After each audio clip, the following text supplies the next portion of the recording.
पश्चिमी बंगाल की राजनीति में उस वक्त जबरदस्त हलचल मच गई जब तृणमूल कांग्रेस टीएमसी ने अपने विधायक हुमायूं कबीर को पार्टी से निलंबित कर दिया।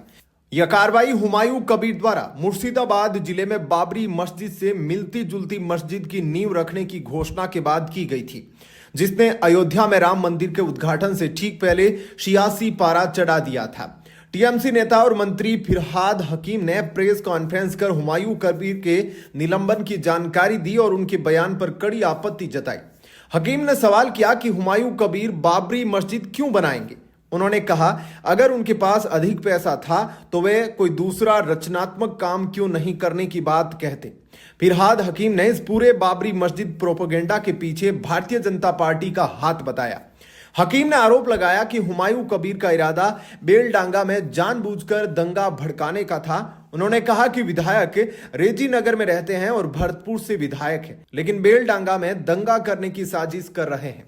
टीएमसी से सस्पेंड होने के तुरंत बाद हुमायूं कबीर की तीखी प्रतिक्रिया सामने आई, जिसने मामले को और भी गर्मा दिया। हुमायूं कबीर ने कहा, मैं फिरहाद हकीम की बातों का जवाब नहीं दूंगा। मैं कल पार्टी छोड़ रहा हूं। नई पार्टी की घोषणा 22 तारीख को ही की जाएगी। मुझे जो घोषणा करनी है वह मैं 2 घंटे बाद करूंगा।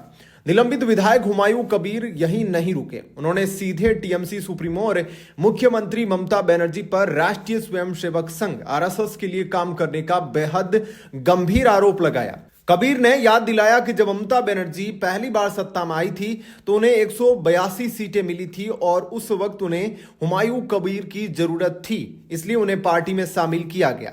उन्होंने सवाल उठाया कि 12-13 साल तक उनके साथ ऐसा क्यों नहीं किया गया। कबीर ने सीएम ममता बनर्जी पर लोगों से पैसा लेकर जगन्नाथ मंदिर बनाने और दुर्गा पूजा के लिए पैसे देने का भी सवाल उठाया। हुमायूं कबीर के इस पूरे विवाद की शुरुआत अयोध्या में राम मंदिर पर ध्वजारोहण से पहले उनके उस ऐलान से हुई थी। पहली घोषणा उन्होंने कहा था कि वे 6 दिसंबर को मुर्शिदाबाद जिले में बाबरी मस्जिद से मिलती जुलती मस्जिद की नींव रखेंगे। दूसरी खुली चेतावनी दी। उन्होंने यह चेतावनी भी दी थी कि अगर उन्हें रोका गया तो उस दिन राष्ट्रीय राजमार्ग 34 पर मुस्लिमों का नियंत्रण होगा। तीसरा बागी तेवर यह रहा कि बेलडांगा से विधायक कबीर पिछले कई महीनों से बागी तेवर अपनाए हुए थे और उन्होंने हाल ही में एक नया संगठन बनाने की मंशा भी जाहिर की थी।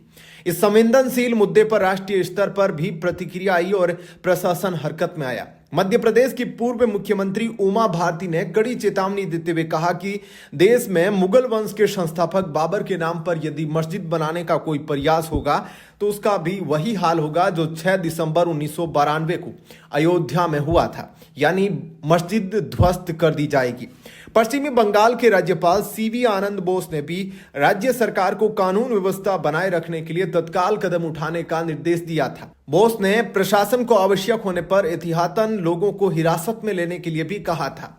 यह पूरा विवाद उस ऐतिहासिक घटना से जुड़ा है जब 6 दिसंबर 1992 को कार सेवकों ने अयोध्या में बाबरी मस्जिद को ध्वस्त कर दिया था।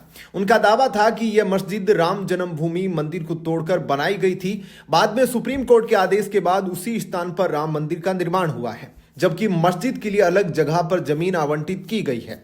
पर अब सबकी निगाहें हुमायूं कबीर की कल की घोषणा और 22 तारीख को होने वाली नई पार्टी के ऐलान पर टिकी है, जिसने पश्चिमी बंगाल की राजनीति में भूचाल ला दिया है। क्या आप इस पूरे घटनाक्रम पर टीएमसी के भीतर अन्य नेताओं की प्रतिक्रियाओं के बारे में जानना चाहेंगे?